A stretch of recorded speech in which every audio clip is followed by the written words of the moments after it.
What's up, everybody? This is Eddie, and this is the Ex Nihilo podcast. Glad you guys are joining me. I've got Madison Perkins from Ute Crossfit joining me. Maddie, thanks for jumping on with me, man.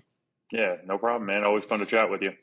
It's going to be a good conversation, man. I want to get into a bunch, especially around, people that are looking to get healthy on the fitness side of things. CrossFit's been a massive influence in my life, but I think for a lot of people, they're looking to get started somewhere, and sometimes you don't know what to do. Do I go to Orange Theory? Do I go to F45? Do I just go to a regular gym and diddle around with the weights, or do I do something like CrossFit? So I think, man, you'd be a great expert to help us sort of explore that. Thanks, man. Thanks. Yeah, hoping I can shed some light on what we do in the crazy world of CrossFit.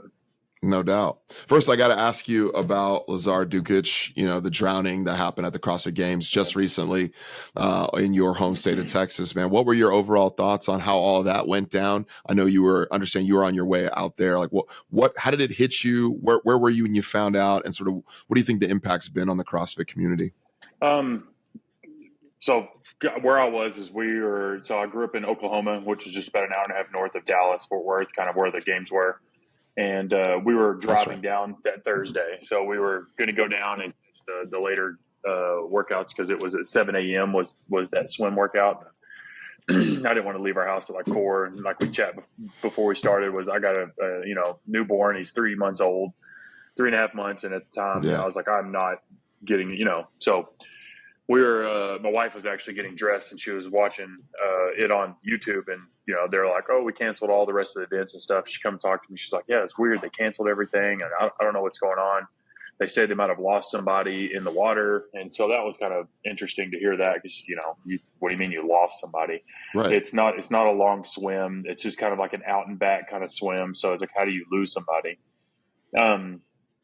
So kind of overall thoughts on the whole scenario is like, there's still a lot of, they're doing an investigation on it to see kind of what exactly happened. I know that he had heart issues. In Dubai, they did this competition where they went up the world's tallest tower wearing a pack up the stairs. Mm-hmm. And the last 20 stories, I think it was, he crawled on hands and knees. And they said that his heart rate stayed above 180 for an hour afterwards. So they're like, normally that's cardiac. Something's going on with your heart. That's not. So there's potential of something like that, but nothing's come out about that. It's just kind of through the grapevine I've heard. So he could have had a heart attack mid-swim. But the other thing too about Texas that people don't realize is that the water there is not always super deep. So it stays warm. So like it may be 100 degrees outside. It's like 80 degrees in the water, which that's really hot. So if you we used to go swimming in the summer, you didn't you jumped off in to cool off, but you didn't cool off a lot. You know what I mean? Yeah. Right. So to do something at a high level, to jump into a lake to go swim and, you're already hot. They ran those 5 miles, so they might have overheated and then hopped in the water, didn't cool down, stayed hot. Like a lot of the athletes were saying that it was one of the hardest swim workouts they've done because of the heat of the water. So the other thing too is kind of like where the sun was rising. They said it was kind of like a glare across the water. So it was really hard to just see in general. And you kind of you put all that together and then they only had a few lifeguards on paddle boards and then one jet ski. But from what I've heard is those potentially weren't lifeguards. They were just medical staff, which that's wildly different preparation. But again, these are all just kind of through the grapevine of hearing things. What happened? It's absolutely just mind blowing to think that I had one of our members, my gym was with us, and he's a triathlon guy, and he was just like, man, he's like, I was doing a triathlon once, and he's like, he's a really good swimmer, and he was like, I was swimming, and I stopped to doggy paddle for a minute to kind of catch my breath, and he's like, immediately a lifeguard was on me, like, hey, are you okay, sir? And he was like, oh, yeah, I'm fine, kept swimming. And he's like, that's how it should have been. That's how it normally is. And he's like, the fact that he bobbed up and down for 5 minutes and no one did anything. And there was a spectator that dove in that tried to go out there, and they stopped that spectator. And they were like, hey, there's somebody out there drowning. And they went and circled the area. And they were like, oh, we didn't see anything. So there's a lot of kind of where there's this and then that. And then, oh, man, I didn't realize that scenario. So once we find out all the details, if we do, then we'll have a better idea. But kind of like how it impacts the community is, Yeah. I feel like too many people, to be completely honest, the games and our community of the gym, two completely different things. Yeah. Like to the point of like me and my wife, we run the gym. We know everybody there. They knew we were going home. They knew we were going to the games, but they didn't really even know what the games were. They're like, what is that? Are you guys going to compete? You know, it's like, nah, not even close, you know? Right. But that's the mentality of the majority of people that do CrossFit. Yeah. So I think that a lot of people that are in kind of the CrossFit space in the game side of things, they tend to, they have their blinders on of what's actually going on. You know what I mean? Like people are like, oh man, somebody drowned. Man, that's crazy. You know, not in like a cold kind of a way, but like, I didn't know the guy. I don't know what's going on. You know, it's like you hear about a drowning in a triathlon. You're not going to be like, man, they should shut down these triathlons. Yeah. You know, you're just kind of like, man, that sucks. I wonder what happened. Right. That's been the kind of consensus of like the effect of the community. I think towards the games, it's going to like, maybe they just put a lot more into preparation for safety. Mm-hmm. Swimming, well, I was leaving, she's going to coach class. But I think it's hard to say, like we had talked about earlier, you said, should swimming be in like the events and those kinds of things? Mm-hmm. It's like saying, you know, like we find a 1-rep clean. We might do a clean in another workout and then that's it. That's one time that you do that movement. Swim's the same way. You do one workout that has a swim. I personally think they should make it more CrossFit-y to where it's like 1 year they had like a swim and a skier. Another year they had like a swim, a slam ball, and like an assault bike. Mm-hmm. But that was all indoor pools. I think those are more CrossFit as opposed to doing a 5-mile run into a 800 or 3-mile run into a 800-meter swim. Like to me, that's very cardio, triathlon specific, if that makes sense.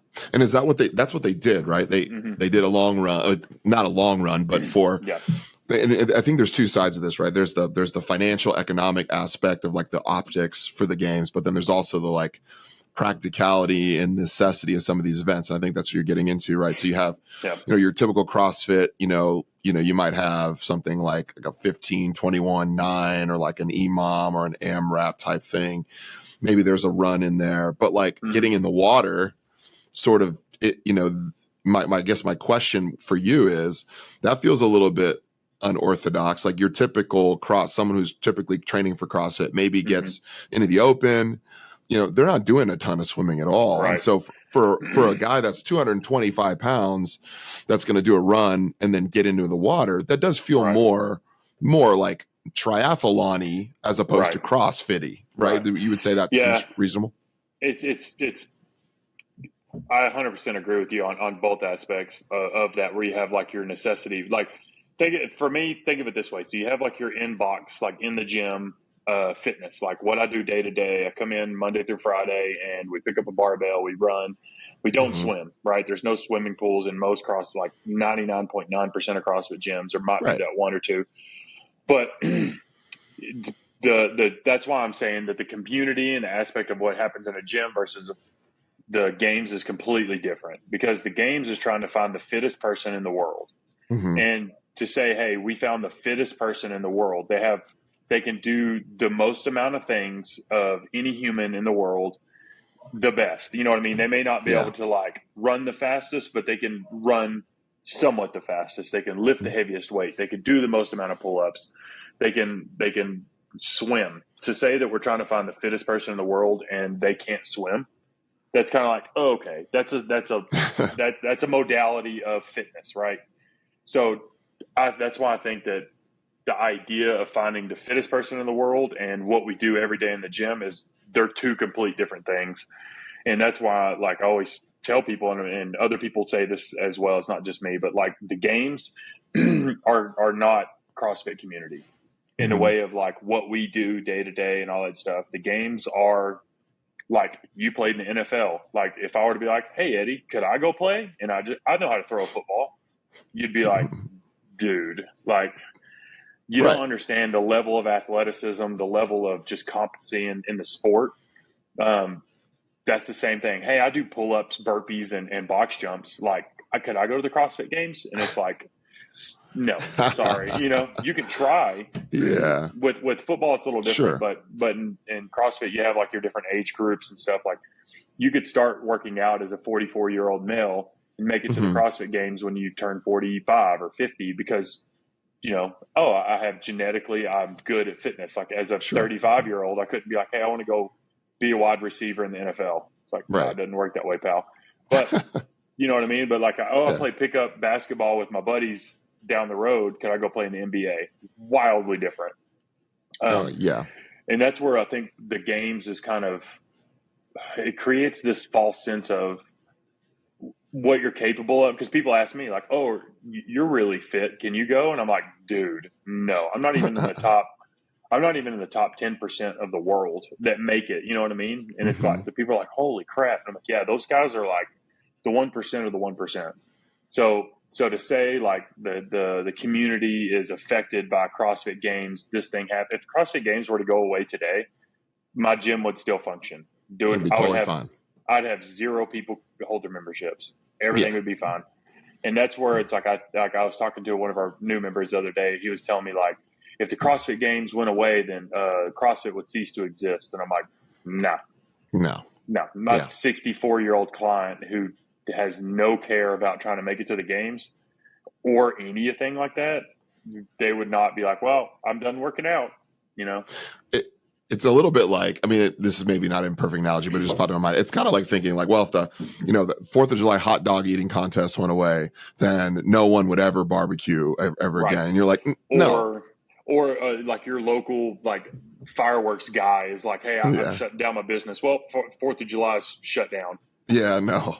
It's like Like, what are you there's talking still a about? huge need for people to get in shape, to find Exactly. community together, all these different things. And so the games Exactly. is this sort of massive culmination, and obviously has its roots in like your everyday Right. workouts and stuff. But what it's turned into is certainly different, which is kind of what I'm getting at with the sort of the different combinations and stuff. So like I've seen like on the games, like you're looking for the fittest man on earth, but they do some unorthodox stuff, right? They do some stuff that Agreed. seems that they do some maybe like snatch ladder or some long rows and all these different things.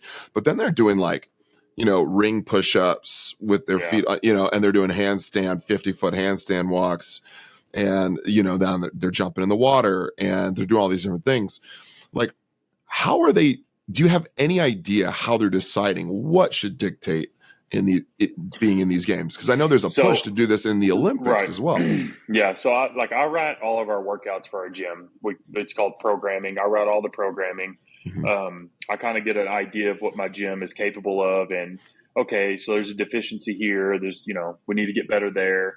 Those kinds of things. So whenever I write the workouts, that's what I think of. So whenever Yeah. I've helped host at my old gym in Oklahoma. I've helped host probably 15 plus competitions, including the last one we did. We had 17 games athletes come and compete in it. We gave away $50,000. It was a two-day awesome. competition, and those some things that were done in the comp that I thought was stupid. I was like, this is dumb. But my boss at the time, he was the head guy. He wrote all the workouts, but I mean, it was just my opinion. Mm-hmm. I feel like with the games, you're trying to find this, like you said, like what's ridiculous and what's like, okay, we got to do this. Mm-hmm. So like if you were to go back, say 15, 20 years ago and look at people's 40s in the NFL combine compared to today, we're running much faster, right? Technology, right. Just like understanding of training, nutrition, all that stuff's like really ramped up. So to find like where you're trying to, it's just constantly evolve. Where you're trying to go is constantly evolving. So I also, on the other side, the head guy's name's Dave Castro. He writes all the programming. It was originally done in his ranch in 2007. Then 2008 was his ranch. 2009 it was his parents' ranch, and then 10 they moved to Carson, California. He was a Navy SEAL, former Navy SEAL. So I think he's constantly trying to test. I think in his, because they have buds, they're trying to break people. Like literally, they don't care how fit you are. I mean, to an extent, they don't care how strong you are. To an extent, their goal is just to find your mental breakdown, right? Because it's like you're deep in battle. Are you going to fold under pressure whenever, but I think that's where I think a lot of people lean into it, or he's leaning into it, is we're trying to find the breaking point of these athletes. And there's a certain point, like they did a full marathon row. They were on the rower for 4.5 minutes. There were people that were pissing their pants, People that are pooping their pants because they didn't want to get off. You could get off and go use the bathroom and come back. But it was like, dude, like, what are we 4.5 hours, you mean? Yes, I was of just straight rowing. Straight rowing. What are we doing? Oh my God. What are we testing here? You know, it's like, are we testing a rowing capacity or are we testing our mental capacity? Like, people's hands were raw because of holding on to the handles for that long. Yeah. So it's like, what are we doing? Like, people couldn't walk up and down the stairs after the event. And it's like, this is the first event. You guys still have, 14 more. So that I agree with you. So it's like the ring handstand push-ups they did that year. And then the other thing that a lot of like testing they do is like standards. So like a burpee, you go down to the ground, you stand all the way up, you jump. Some people would jump up like this. Some people would jump up like that, like opening so there's like standards. Like, what is there a way to standardize this movement? Okay. If there is, we can test that.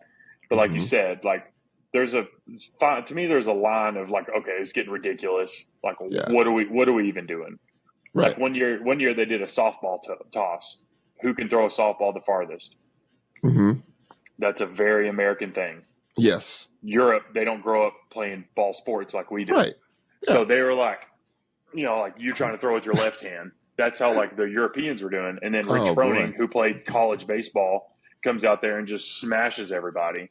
Right. So it's like, all right, dude, so it's like a little ridiculous stuff like that you're trying to. So I think there's and then the last thing I'll say about kind of that is I've been on the inside of when people program like competitions and stuff, and they're like, all right, how can we mess them up? This is going to hurt them. And it's like, what? No, you're not trying to test that. We want to test capacity. We want to test like endurance. We want to test like, like let's do 200 wall balls. That sounds terrible, but that's not enough to like break your soul. If we did 1,000 wall balls, that's a whole different story, So it's like, at what point are we doing ridiculousness versus like actual capacity tests, those things? Yeah, I think, kind of like think about track and field for a second. Like you do have there's one 100-meter sprint, there's a 200-meter sprint. So if this needs to go to like the Olympics or even like to get regulated for, for like, let's say the CrossFit Games itself, maybe there was a way just to do the standard workouts, your Fran, just some of the basics and just we're going to go those for time because these athletes are breaking these records by milliseconds. Yes. And maybe that's not as, I don't know, fun or interesting or even masochistic. It's kind of like that Navy SEAL style, like let's break them. Yeah. But it would standardize it and it would just be straightforward. And maybe that's something the Olympics could get. And that's been a conversation that's happened time and time again. There's a big push where people want to standardize things like that. So you have what's the new craze? It has all the running and stuff. It's like the race. I can't think of what it's called. Is it like High Rocks? Oh yeah. High Rocks for sure. If you do it in Sweden or California or Texas or some other country, you're going to do the same workout, going the same distances, pushing the same sled, moving the same wall ball. So they've standardized it every year, and you repeat the same thing. So that's gonna. A lot of people have talked about that. Like, why don't they have the same standardized tests? The big thing behind CrossFit is unknown, unknowable. Meaning, you should be prepared for anything at any point in time. That's the goal for CrossFit, and that's in my gym. That's at the CrossFit Games. It's just different by degree, not by person, by kind. That's like a saying in CrossFit. Like it's differs by degree, not by kind. Meaning, you can snatch. I'll give you a PVC pipe. Also, this person can snatch. They snatch 300 pounds. It's the exact same movement. It's just different by So with doing the standardized things like that, now you're getting rid of that unknown, unknowable. Sometimes they'll release workouts like weeks ahead, and people will practice them so much that you find, oh, I thought it was this kind of a workout, and it's actually this kind of a workout. So I can strategize it this way, and I can do much better. So you kind of start to have that, and it should be this kind of like you should be prepared for anything. That does two things. It makes you an all-around better athlete, but it also kind of, I feel like, might stunt your growth a little bit too, because are we going to run a 100 meters? We're going to run a 300 meters. We're going to run a 550 meters. We're going to run 1,000. Are we going to run a 5K? We're running a 10K because they'll literally program any of that depending on the year. So that's where the thought process is: who's the fittest person in the world that can literally just do anything at the drop of a hat? Yeah. But what you need to have is standards of movement, like squat goes below parallel, you stand all the way up. Push-ups, touch the ground, full lockout, those kinds of things. Yeah. So, and that will help. That will help. Yeah. And I think, as they explore that, like, should this be an Olympic sport? I think that's, you want to maintain the heart of, what CrossFit is. Like, they truly want the fittest person on earth. There is an element of surprise to it. And that makes a lot of sense. And you could even think about it like a score, so like, it's not every sport in the Olympics is like by time or weight. Like, there is some element of, judgment. So like, thinking about like even the bizarre breakdancing situation they had at the Olympics, but even like gymnastics, right? There are judges. And so there will be some level of, there still isn't a level of like systemic perfection, like 100-meter sprint. There is some difference. So I could see them sort of, keeping that element and still maintaining and trying to get it to be an Olympic sport or something like that. But yeah, people dying at their own championship obviously doesn't bode well for the games. Sport itself. Yeah, exactly. That's right. Let me move outside. Hear my little boy crying. Yeah, you got to do it. He's been fighting sleep, so he can hear me probably talk. Of course. I'll go check on him in just a second. He's been fighting asleep, so he falls asleep and then wakes up and then falls. You know how it goes. Of course. It's good fun. It's fun, man, having kids.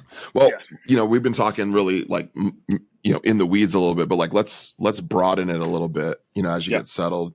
Like, tell me a little bit about you, man, how you got involved in the CrossFit. And from there, I think for folks that are kind of more like thinking like, how do I get healthier myself? I think that could be a good framework for the rest of our conversation. So I actually started out, I have a music degree.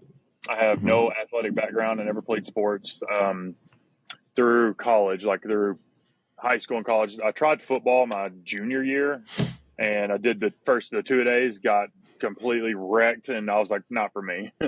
I got hit pretty hard on the line. We're doing like some hitting drills, and I was like, if this is games, I don't want to play this game. Because I was a little guy. I was like really, really skinny, scrawny kid, band nerd, never done anything. So I was like, whatever. So I had a friend in college that was very shaped, very jacked, and he was like, hey, I need a workout, buddy. I was like, I don't know what I'm doing. So he's like, I'll teach you everything. This is 2008, and he showed me CrossFit.com. So we tried that, and I was like, well, that sucked. I'm never doing that again because it was really hard. A few years later, I was like, I remember this thing. I wanted to try out for I had these girls were like, hey, you should come try out for cheerleading. And I was like, if I get to hang out with you, yes. Yeah. But I also enjoyed like the actual gymnastics side of things. I was like, oh, that's cool. I can learn how to flip and that stuff. So I started learning that. I tried out. I made it. I started actually teaching gymnastics because I asked the lady, I was like, if I can teach your classes, will you let me tumble here for free? She's like, certainly. So I just did like a little trade because I wanted to learn and get better. And then so I was like, well, if I'm going to be a cheerleader, I got to get stronger. So I started working out again. And I started looking online and trying to like dive down the rabbit hole. And I took a few health classes that I really liked. One was like, it was just like a gen ed health class. And I really liked the professor. He was a super awesome dude. So I asked him, I was like, hey, what are some good like classes for, that major for the exercise science? And he was like, well, if you can take physiology of exercise and pass that class, you can pass any class. I was like, all right, well, I'll try that next semester. So I did, made an A, and loved the class, and that's probably why. It's because it was just super intriguing to me. Yeah, I grew up with a very unhealthy family, like heart attacks. My mom, my grandma, my grandpa, everybody in my family smoked cigarettes. Majority of them drink or do some sort of drugs. Like very addictive on both sides of my family. I'm the only one in my family that's never smoked. Drank a little bit in college, but kind of like, ran my route of that. And I was like, I don't even drink now just because it's unhealthy. So like, I was very much a black sheep in my family in that sense. I didn't want to go down that route. So I found health intriguing because I always thought that in order to be jacked and big, you had to be jacked and big. You know what I mean? Like something you're born with. Right. I was like, oh yeah, you were born that way, but I was like, no, you can work towards that. And once I figured that out in college, I was like, oh, you're saying I weighed like 170 at 6'2". So I was a skinny guy, real just Yeah. Yeah. beanpole, you Yeah. know. Yeah. Yeah. And I That's was like, right. oh, you can add muscle by lifting and eating. I was like, that's pretty cool, you know. Just kind Hmm. of figured that out. Started working out, and then I remembered CrossFit. This was a couple years after that. I was like, oh, what was that thing? I was like, it was something. So I texted my buddies like CrossFit. So I found online, and they had tons of journal entries where it was like how to write workouts, like what are energy systems, how should you be eating, and it was all free. So I just went down that rabbit hole of reading and learning, and I was like, this is super cool. I was like, oh, I want to get certified in this. And kind of long story short, my old boss and them, I used to work at Chili's. They came in, and they were a boss at the time at Chili's was like, oh yeah, hey, they do fitness stuff, you should go talk to them. And I kind of geeked out on them. And then I was wanting to work for a gym. I'd already worked for a regular gym and hated it. I was like, it's boring and stupid. So I reached out to them, and he was like, oh yeah, you were that guy that liked CrossFit that kind of freaked out on us at Chili's, huh? And I was like, I did go overboard, but yes. He's like, I'll come in for an interview. I was like, well, I'm about to walk my dog wearing gym shorts. He's like, I don't care, just come in. So he ended up hiring me. I worked the front desk. I was like, I really want to get certified. And he's like, all right, I want you certified in the next like month or two. I was like, oh, Mm. okay. So I went way down the rabbit hole of reading and trying to figure everything out, learned as much as I could, got certified, started teaching. We took a gym we had 13 women that met 2 days a week to 200 members that met 5 days a week. And for the natives, it was free if you were Native American or if you worked for them. That's how I used to work for the Choctaws in Oklahoma. Oh, And nice. so it was a cool experience because I got to learn how to get people engaged and bought in without monetarily buying in. Because Yeah. it was like, you know, because that's huge. Like, I paid for it, I'll show up. You know, like none of these people Right. paid for it. It was outside of town for them to get to it. So it Hmm. was just, and I took that mentality going into it of the, like, you don't have to be there today. You can be there one day, you know? Hmm. And that's kind of what got me into it and wanting to do it. And then I moved out to Salt Lake City because the guy that used to own the gym, his name is Tommy Hackenbrook. He Yeah. owned the gyms. He was a games athlete. He's a tall one. He's 6 foot. So I was always, and that's an outlier in the CrossFit Games. Seriously. They were like 5'8", 190, you know? And I was CrossFit like, elves, you know, I dude, call them the yeah, CrossFit elves. Yeah. 100%. They can move weights so fast because they don't Hmm. have to move very far. Yeah. But he needed a gym manager, and I was kind of at my like peak at my ceiling because I'm not native at where I was. So I was like, well, I'll move out, give it a shot, see what happens. Me and my wife moved out here, and we knew nobody moving out here. I moved out here for about almost 3 months by myself. It was Hmm. terrifying. She was a special ed teacher, so like if no one showed up or if a million people showed up at my old gym, I got paid. I was on salary, and we were Yeah. funded by the casino. So it was, and then she was a school teacher, so it's like we had that safety net. And then I moved out here to nothing. I knew nobody. The job was very much based off how many members I got to sign up. So it was Hmm. very like terrifying, to say Yeah, the I'm least. sure. And after a year, we had around 80 members. We grew it to around 120. And then he That's was like, awesome. hey, do you guys just want to buy the gym? And I was like, yes, I do. So we bought it. He gave us like sweat equity over a few years. We bought the gym, and then we moved locations. So we're in a 2,000 square foot gym. I'm sure you remember that, our old Oh yeah, location. I And loved then it. our new one, it was awesome. It was super grassroots, Yeah. you know. We moved to our new location, way bigger. And I Hmm. was like, oh, it'll take years to outgrow this space. We outgrew it within 6 months. I was like, oh, this is terrifying. But now we have around 260 members Hmm. in the gym. And like kind of the big thing, the reason why is because, you know, everybody's like, oh, it's the top down. And I agree, you know. Hmm. It's just my goal is for you to progress and get better in any kind of way from wherever you're at today. I don't care what this person is next to you. I don't care what that person you've known. I care what you are. Let's see how much progress you can make, you know? And to kind of give, like you said, a lot of people that listen don't really do CrossFit or anything like that. CrossFit is really good because we teach you. You go Hmm. in, we do one-on-one sessions with you, like personal training, to teach you all the movements, so you have a general understanding. And then we have a coach that coaches the class, so it's like a personal training in a group setting.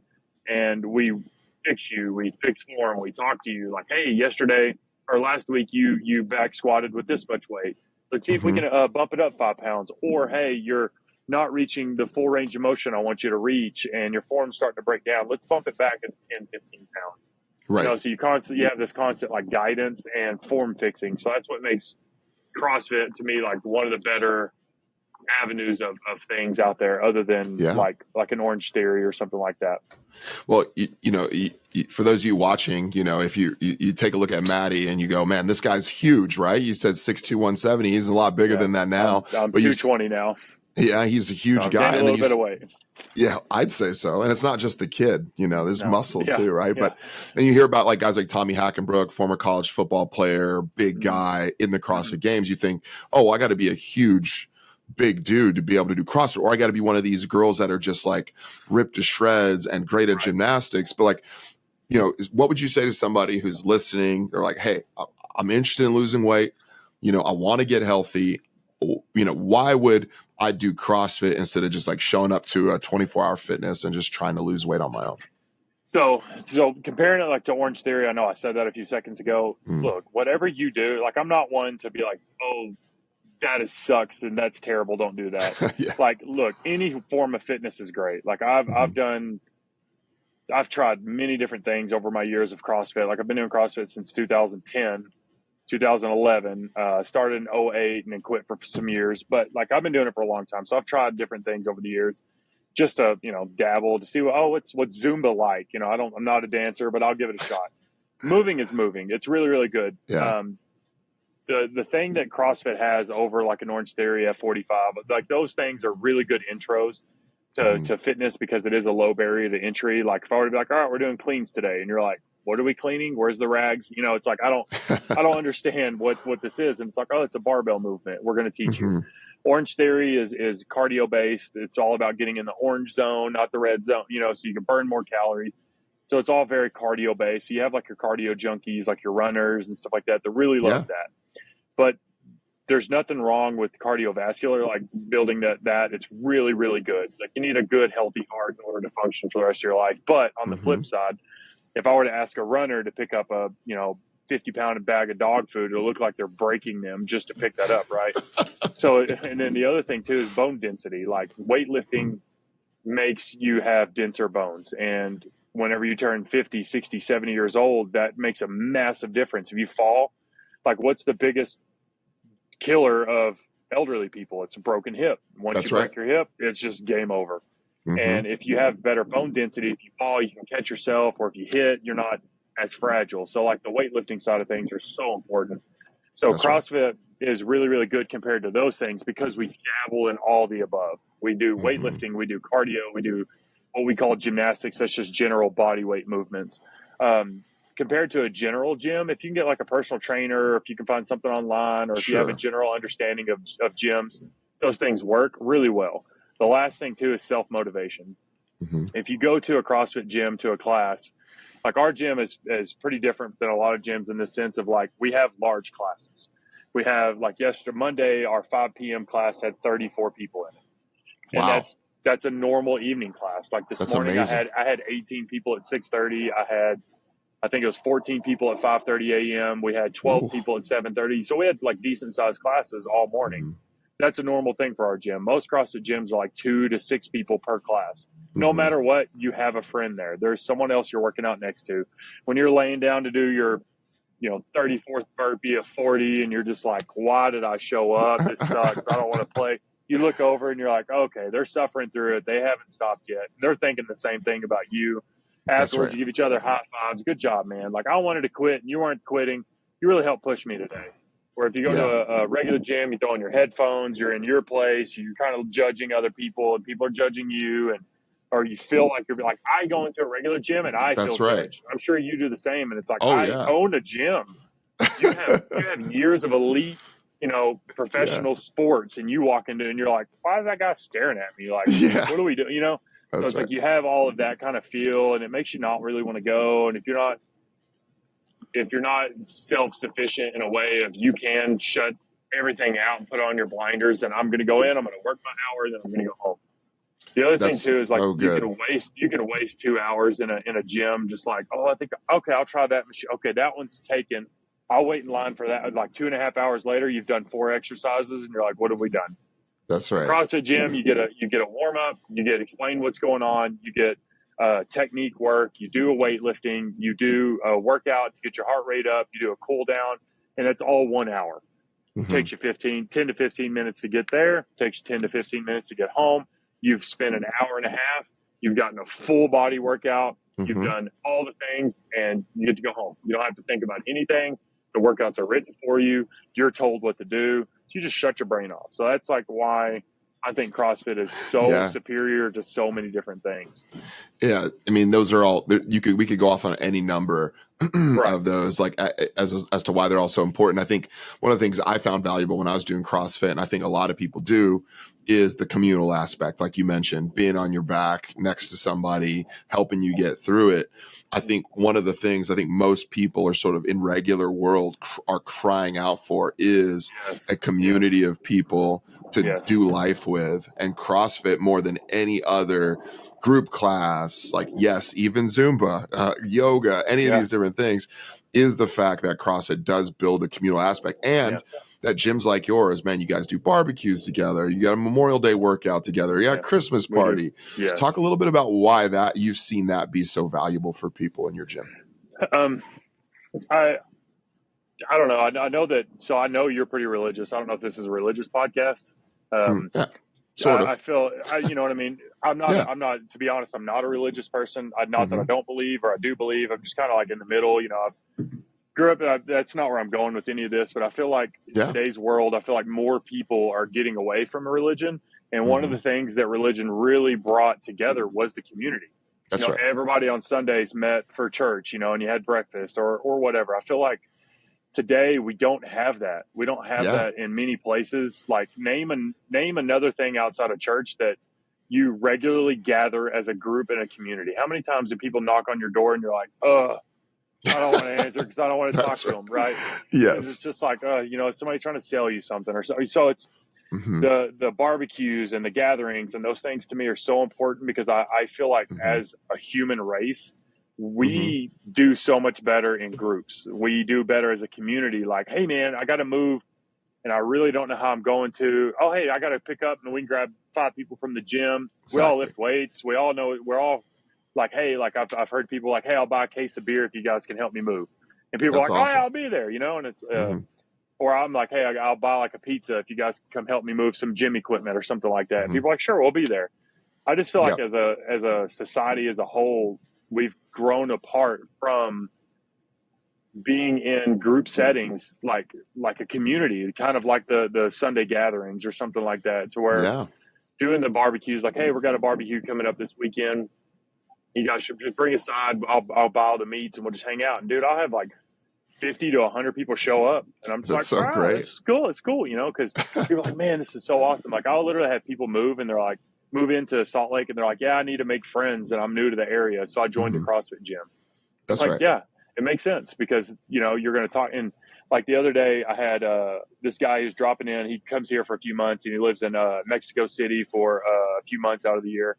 And I was like, what do you do for work? And he was like, oh, I do like party planning and stuff like that. He's like, I'm here also like house sit and I kind of manage a few homes. And I was like, oh, hey, Heather, this guy does this, such and such. I was like, she kind of does something similar to that. I was like, he was like, oh, what do you do? And they talked for the next 25 minutes. Yeah. And they had never met before. And then afterwards, he's like, hey, man, thanks for the introduction. He's like, yeah, we're kind of run the same vein, but we're doing something slightly different. And I was like, yeah, now you just made a lifelong friend. And it's like, I see stuff like that all the time. And I just think that as a community and as a whole, like we're starved for, and like with COVID, stay home, stay in your room, put on your masks, don't go near people, stay safe. It really made people feel like I need someone to be around. And I feel like the CrossFit gym is wildly different than that. And it's not forced. It's not the high school dance where you're like, do I go talk to the girls? You know, it's not like that at all. It's just like, hey, good job, Cindy. And they're like, oh, good job. I saw you do your lift. Cool. And then move on. That's pretty straightforward. Weird. It's not weird. Not weird. Yeah.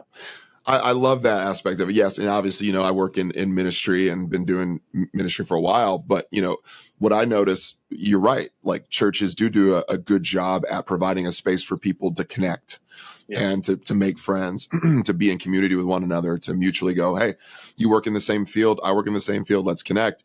And I do think though, like that over the years, as long as I've been in ministry, I've noticed the church has gotten, you know, it's still really good at it, but it's gotten it's not as communal. And I think some of that has to do with like your phones, it has to do with overcommitment, scheduling, all that stuff, social media. But I do think CrossFit does a fantastic job of this. And I think not only places like the church, but other places can take cues from CrossFit. Workplaces, nonprofits, sports teams can actually look at CrossFit and go, that is a heck of an example for how to build community. Because, man, you'll like you brought up our Christmas party. We decided to throw a Christmas party a few years back, and it was just like my wife, I think it was like November. She was like, hey, like, should we do a Christmas party? I was like, sure, let's do it. So we're like, we can hire a DJ. We can, like, there's a few bartender people that come to the gym. Let's just have them bartend. And if we want to pay them, we can. They're like, no, just have people give us tips, you know? I was like, all right, cool. So we did that. That's so great. I have a smoker, I have a Traeger. And I was like, you know, it'd be really fun would be like pizza rolls and taquitos on a smoker. So I smoke a ton of finger foods. Yes. You know, it's like kind of like classy, trashy. And we do like the white elephant. And I was like, all right, we just threw it together last second. Now we have people fly in that have moved just to come back to the Christmas party. That's because great. It's so much fun. Like our first one, I was like, they're like, what's the theme? I was like, prom, high school prom. Yes. The last time you like wore a suit and you actually dressed up and you're like, I'm going to go, we're going out, you know, let's like get dolled up and have fun. And, you know, and it's super family friendly. Like we had kids come in that were like, you know, they're part of the community. We've met them throughout the years. They came in and hung out with their family. It's all like in Utah, like, it's funny. I grew up in Texas. So when we were there, I went to see my cousin who works in a place called Billy Bob's. It's a giant bar. It's in the stockyards. And I had my baby. We were in the bar. Like there are people drinking from me to my laptop, you know, like, oh my gosh, hey, cute kid, you know, and it's just, that's how I grew up was kids are kind of like around that, not like a, hey, you should drink kid, but like a, hey, this isn't a bad thing. You know what I mean? It could be done. So like whenever people come in, they're like, I'm like, yeah, bring your kids. I got food. We got games. Like we can have you parents go have fun. Kids, you go have fun. Like we're all here for a family thing, you know? It doesn't necessarily need to be like all drawn. But anyway, all that to being said, like the Christmas party idea was just to kind of bring in more people together to have fun together. And it's not like a CrossFit sends us a how-to book. You know what I mean? They're not like, oh, welcome, you're an affiliate. Here's how to have a good community. So it's just over the years of, you know, being from the South, and I'm just like, hey, come on in, need some sweet tea. You guys, you good? You thirsty? You know, it's just kind of like, I mean, you've seen me talk to I haven't not met a stranger one time in my life. So it's so easy to talk to people and have fun. So I just kind of like try to push that into it. I think we're all just starving for friends as much as people don't like to admit it. We're more connected today with social media, but we're more disconnected today because of social media. Yeah. And especially men, right? Men are so bad at stating their needs and going, hey, I need a friendship. I need someone to watch a UFC fight with, go to a ball game with. Yeah. And I just don't have that. Yeah. And I'll say, like, if you were to go back like 30 years before cell phones, like we'd go out to a bar, we'd go to a ball game, we'd go to something, be like, hey, what's your name? What do you guys do? And now, like you said, like your phone, you go to those things and it's just like, you know, I got to check my likes and different stuff. And you're like, oh, sorry, I'm in your way, you know, and it's like, dude, you're here, you're in the public. Like, but yeah, I feel like as men, it's just, it's a lot more weird. Like women are a lot nicer to it. Hey, how are you? You know, as a guy, hey, how are you? So much like, better. That guy's interested in me. Okay. You know what I mean? That's kind of like where the minds go instead of just being like, oh, that guy just might want to hang out. Like I have many hobbies, collect guns or shoot guns, I hunt, I collect Legos, build stuff out of wood all the time. I bought a camper and remodeled it. I just bought a 3D printer, so I'm about to get into that, dude. It's bad. But having all those hobbies, like I've gone to those little community groups, and it's always like kind of weird. Like people are like, oh, hey, welcome. And it's like, dude, like I'm just another person. Like, how are you? And people are meeting, like, you know, they're meeting their wives and husbands in CrossFit gyms, right? Like, exactly. You know, a mutual buddy of ours, you know, just met his wife at your gym, and like, come on, now they got married. They have a good life, right? And like, so CrossFit is like, you know, as much as it's about working out, it's also about other things, bringing people together. Because CrossFit gyms, another way is they're a little different than like a regular gym. Is like when you walk in, you put all your stuff, including your phone, away. Like there's a cubbies, you put it down, because it's we work for an hour. Like there's no time to get your phone out and scroll. Not a chance. So you're kind of almost forced into having these conversations. And like our buddy that we know that met his now wife there is like it's kind of like a forced like, hey, we're having a Christmas party. Hey, we're having a barbecue. Hey, like, oh, you come to the 5 o'clock class. What's up? Hey, how are you?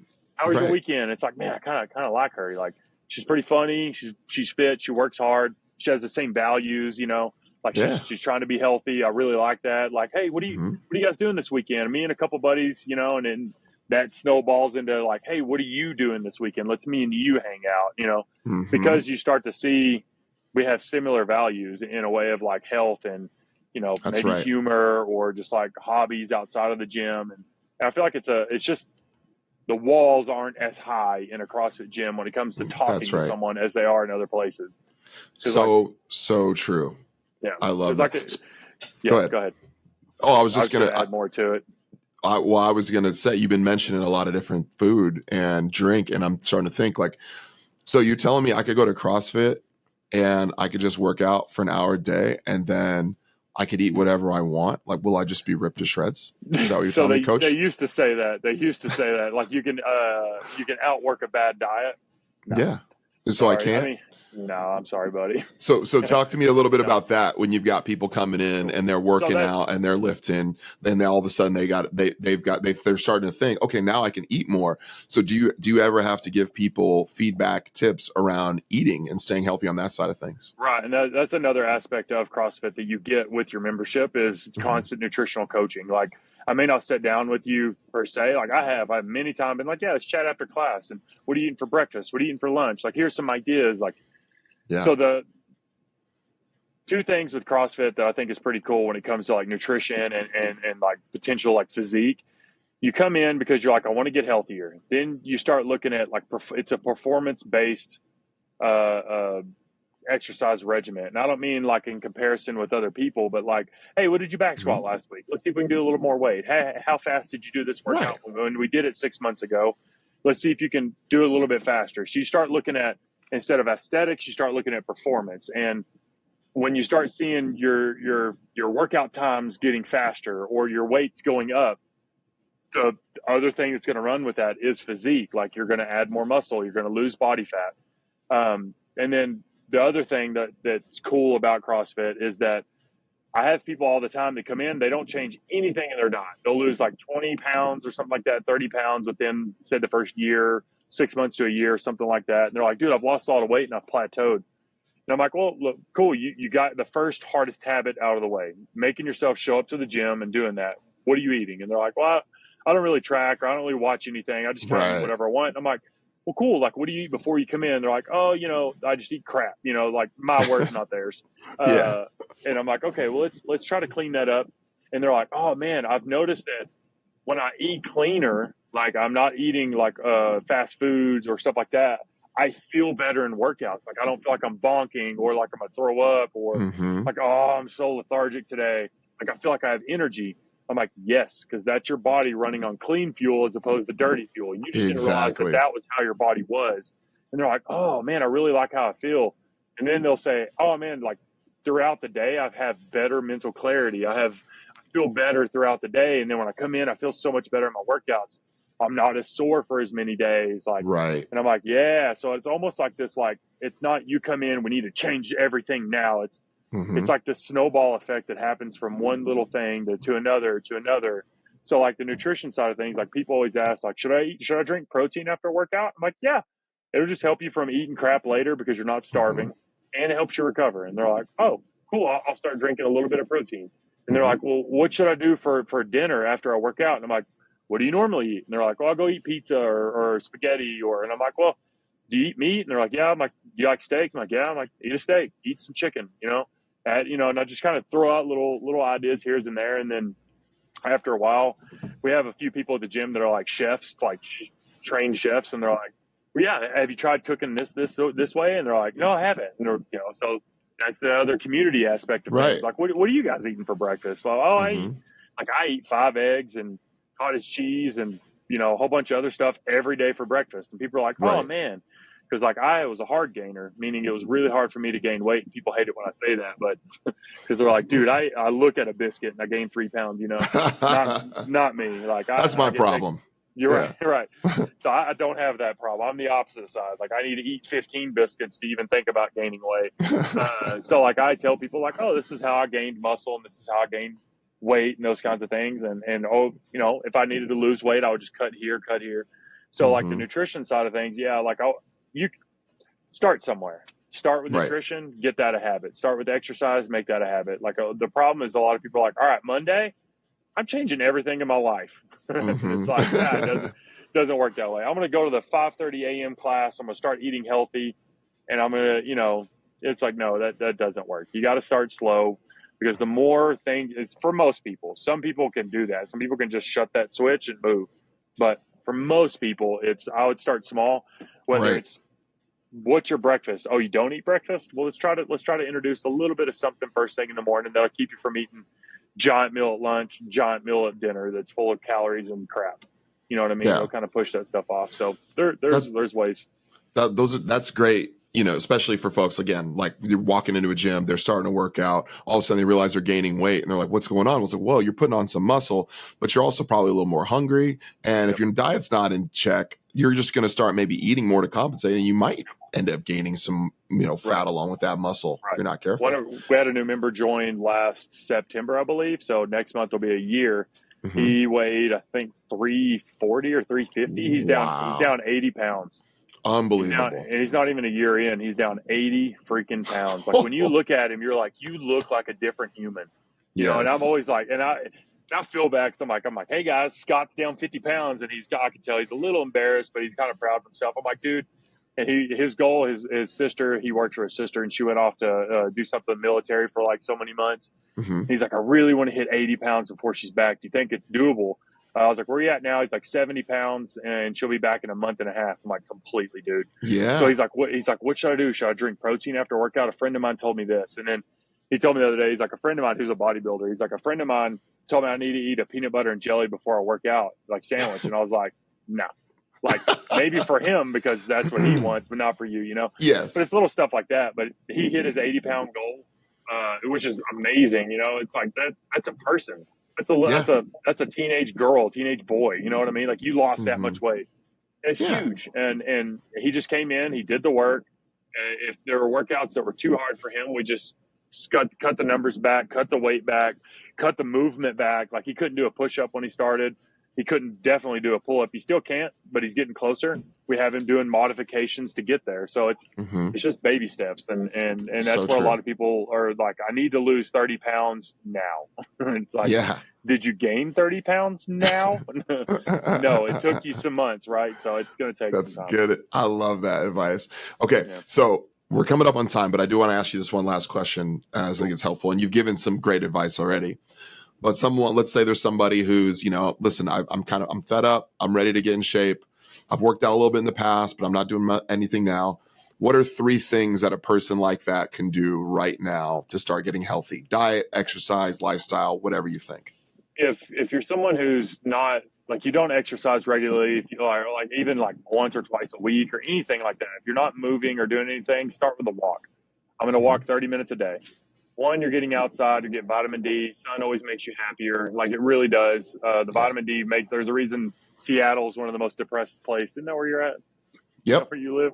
It's one of the most depressed cities in the entire U.S. You're preaching to the choir, brother. Right. You're preaching to the choir. The reason is because so much cloud cover, it rains all the time, and it's because you don't get enough sun. So if you're somewhere you can get outside and walk, get out and go move, just walk. It's simple as that. Like my mom, she's in her 60s, and I always tell her, if I can't get outside, she wears an oxygen tube, you know, those kinds. I'm like, walk in your house. It's going to be so boring. Do 30 laps, walk back and forth. It's going to suck. But after a while, you're going to feel good enough to go outside and be able to walk down the block and back. Baby steps, like take little things. First is just being active. You may not go into a gym. You may not go somewhere, just being active. Go on a hike, buy like a cheap bike from Walmart, go for a bike ride, like something simple. If you're already past that and you want to go run for 30 minutes, jog. It doesn't have to be fast. Running's easy. Running fast is hard. So running, like you gotta call it the fat boy shuffle, where it looks like you're running, but you're really just kind of walking fast, you know? Go do that for 30 minutes, you know, or 10 minutes, 5 minutes, just move. I'd say that'd be first step one is move. That's great. Get to where you're moving. Like sit down on the couch and stand up 20 times. Perfect. You just did 20 squats. That's more than most people do in a year. Do that every day. Do something like that. Do push-ups on your counter. It doesn't matter. Do something where you move. I'd say step number 2 for if we're just going down the line, exercise, nutrition. I'd say nutrition-wise is just figure out, look at kind of your overall diet. Did it come from the earth? Did it come from something natural, like an animal, a vegetable, something like that? Was it man-made? If it's man-made, try to eat as least as you can in those ways, because typically those have higher calories, those have more sugar, more fats to make them taste good. So like vegetables, meats, those kinds of things, introduce those. Like if you're eating crap all around, are you eating breakfast? Introduce some kind of something simple, a few eggs, 2 eggs, 1 egg, doesn't matter. Just something to get your metabolism started throughout the day. Yes. If the other option would be like, look at how much water you're drinking a day. Sometimes people will say, cut out things. And I've heard people say, add, don't cut out. Like as in, if you drink 8 cups of water, 5 cups of water, 3 cups of water, it will make you drink the other stuff less. That's good. Because now you're full on water. So instead of saying cut out these things, try adding these things, and then eventually start replacing them. There's this stuff called Element, LMNT. It's just salt water. Love that. Love it too. Element. We sell it at our gym. If we didn't sell it at our gym, I'd still have it at my house, just because it has flavor to it. It tastes like watermelon. Salt, so it's salt Super water. Super good. But it's very good for you. Electrolytes and those things you need. So like if you don't like the taste of water, do some kind of substitute to the water. Don't try to be like, okay, I'm going to drink a Dr. Pepper. It's liquid. You know what I mean? Yeah. No. It's really bad liquid. I would say, so like figure out like something simple to add to your diet. Like if you're eating 3 meals a day, make one of those meals like simple, like some kind of meat, veggie, make sure you're drinking water. Third thing, I'd say the mental side of things is one of the hardest parts of just life. You know what I mean? Like we talked about earlier about having a new kid, and it was like just the stress of it, hearing them cry. Right. I'm like, it's like talking to your friends. Like our mutual friend, they just had a kid in January. So he's 3 months or 5 months ahead of me. So he's been kind of warning me, hey, just kind of like, this is coming up, just know, but it's been really good to hear those things. Like a friend of mine at the gym told me, he's like, oh yeah, dude, I got so angry. I threw like tissue at the wall as hard as I could. And he's like, you just kind of learn to like go for a walk, put the baby down, or like, share with your partner in some kind of a way. And but just hearing him say that, like justified by like, okay, so my thoughts are okay. I'm not reacting in any kind of anger towards my child. It's just like, I'm tired. I'm exhausted. You're fighting me 15 times to go to sleep, and I just want you to sleep because I want to sleep, Hearing him say that really helps. So I'd say like finding some kind of a group, some kind of a friend, something to be able to bounce off of and be like, hey man, like I'm really struggling to eat healthy. Like, what do you guys eat? Or like, I'm really finding it hard to find motivation to get outside and go walk. Would you mind walking with me or something like that? Like find someone to lean on, because man, that makes such a massive difference. And if you have friends that are going against the grain on those healthy choices, either I always hate to say this, like they're jealous or nothing, like, because it's not jealousy. It's more of like you're willing to step out and do the hard thing, and it scares them. So they're going to try to push you to not do it because it scares them, and they don't want to get out there and do that. So if you have someone that's kind of pushing against that on you, then they're not your person to kind of lean in on. Like it sucks because sometimes it's your partner, sometimes it's your best friend, and it's like, hey man, like I'm. Like the guy that lost 80 pounds, his closest friends from high school were just like, hey man, like we miss you on Fridays. Like he's like, I got to go because I got to get up and go to the gym on Saturday. And they're like, you've changed and we don't like it. And he's like, no, I'm trying to get my health. Like I want to live. And he's like, I feel really bad. And I was like, man, I hate to say it, but either they're going to change with you or you're not going to have them as close friends anymore. They'll still be friends, That's right. But you're trying to make your life better. And these people are going to hold you back because they're scared. They're scared to make that step, and they're scared to fail. So they don't even want to try. So like find someone that you can lean on that makes you feel like good about your decisions towards health. So I'd say like one would be move. If you go into a CrossFit gym, say, hey, I've never done CrossFit before and I want to try it out. I'm scared. Tell the coaches, we've heard those conversations. We've heard those things, and we aren't going to make fun of you for it. Try to tell them like, I want to try this out. I've never done exercise. I want to try. And if they make fun of you or cut you down or act in any kind of a way of like, oh, you got to pay me in order for my time, that's not your gym. That's not the place for you. That's good. There's a dime a dozen for CrossFit gyms. There are tons out there, and every one of them are different. Go to a place where people are like, come on in, you're welcome. Let's try this out. Move. Yeah. Drink water. Try to figure out your nutrition and find like good community of people or just good close friends to help kind of like keep pushing you in a good motivational way to keep you feel like, okay, I'm on the right path, but also call you out if you're not, you know?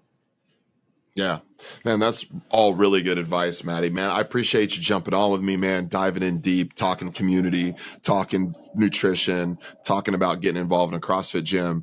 If people are in your area, man, where can they find you online or your gym? Just look up Ute Crossfit. It's Ute as in the Utah Utes, UTE. Ute Crossfit. If you email or call, my wife answers all those phone calls and emails, if not me. Yeah. Or you can just come drop into our gym, and if you want to meet me or talk or whatever, you can like us on Instagram or on Ute CrossFit. You can follow us there. You can send me a message directly. Like I check all of those socials, so you get anything like that. If you're in Salt Lake City, come check us out. And if you want to learn and see kind of what CrossFit's about, if you're here, let's play, man.